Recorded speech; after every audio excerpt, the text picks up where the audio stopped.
যদি কোনো গুনাহ করে ফেলো, গুনার পরপরই নেক আমল করো, তাহলে এই নেক আমল তোমার গুনাহটাকে মুছে সাফ করে দেবে। রাসূলুল্লাহ সাল্লাল্লাহু আলাইহি ওয়াসাল্লামের কাছে যখন আসলাম, এসে তার বা আখাযতু বিজিমামি নাকাতিহি, তার উটের লাগামটা ধরে ফেললাম। তখন আশেপাশের লোকেরা আমাকে বলছে সরে যাও সরে যাও ইত্যাদি। এই রাসূলুল্লাহ সাল্লাল্লাহু আলাইহি ওয়াসাল্লামের উট ধরলে কেন? তখন রাসূলুল্লাহ সাল্লাল্লাহু আলাইহি ওয়াসাল্লাম বললেন, ওকে কোনো কথা বলো না, দাহু আরিবুম মা জাআবি, নিশ্চয় কোনো প্রয়োজনে সে এসেছে, বলো কি চাও। ইয়া রাসূলুল্লাহ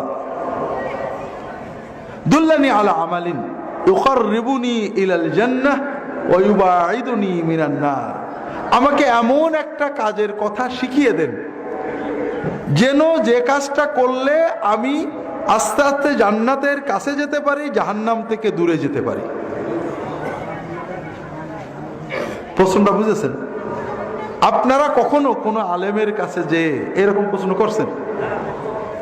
গেলে দোয়ার জন্য যান, আর না হলে এই ঝগড়াঝাটির মশলা শুনতে যান নাকি? যার ব্যাপারে আপনার ধারণা আছে তিনি কোরআন সুন্নাহর আলেম, তার কাছে তো আপনার উচিত ছিল এমন একটা প্রশ্ন করা যে প্রশ্নটা আপনার জীবনের মোড় ঘুরিয়ে দেবে। আল্লাহ রাসূল সাল্লাল্লাহু আলাইহি ওয়াসাল্লাম বললেন, লা ইন কুনতা আওজাসতাল মাসআলাতা ফাকাদ আতওয়ালতা আবআদতা, তোমার প্রশ্নটা খুব ছোট কিন্তু মূল বিষয় অনেক বড়। তারপরে কি বললেন? আমাদের জানা কথা অনেকটা, আকিমিস সালাত ওয়া আতিজ যাকাত ওয়া সুম রমাদান হজ্জাল বাইত, নামাজ কায়েম করো, যাকাত দাও, হজ করো, রোজা রাখো, এগুলো আমরা জানি।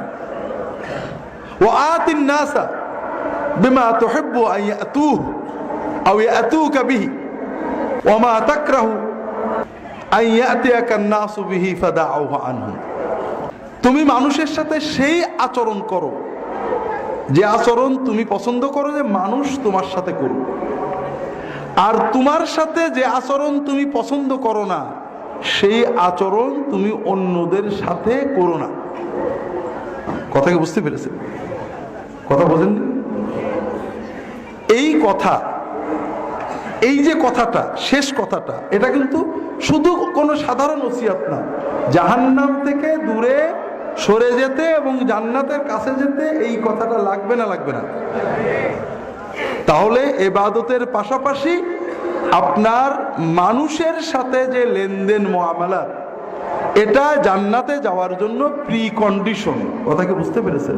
তো ভাইরা, এই রকম একটা হাদিস আল্লাহ রাসূল সাল্লাল্লাহু আলাইহি ওয়াসাল্লামের কাছে এসে একজন সাহাবী আবু যার গিফারি এবং অন্য হাদিসে মুআয ইবনে জাবাল রাদিয়াল্লাহু তাআলা আনহুম আজমাইন, তিনি বলছেন, ইয়া রাসূলুল্লাহ আউসিনি, ইয়া রাসূলুল্লাহ আমাকে কিছু উপদেশ দেন। রাসূলুল্লাহ সাল্লাল্লাহু আলাইহি ওয়াসাল্লাম তিনটে উপদেশ দিলেন। একটু আমরা আজকে প্রথম দিনে এই তিনটে উপদেশ মনে রাখার চেষ্টা করব। রাজি আছেন তো? শুনে চলে যাব নাকি? একটু জীবনে নাড়ানোর চেষ্টা করব। রাসূলুল্লাহ সাল্লাল্লাহু আলাইহি ওয়াসাল্লাম বললেন, ইত্তাকিল্লাহা হাইসুমা কুনতা, তুমি যেখানেই থাকো আল্লাহর তাকওয়া অবলম্বন করো। ওয়া আতবিই আস-সাইয়্যাতাল হাসানাতা তামহুহা, যদি কোনো গুনাহ করে ফেলো, গুনার পরপরই নেক আমল করো, তাহলে এই নেক আমল তোমার গুনাহটাকে মুছে সাফ করে দেবে। ওয়া খালিকিন নাসা বিখুলুকিন হাসান, আর মানুষের সাথে সুন্দর আচরণ করো। কয়টা ওসিয়ত?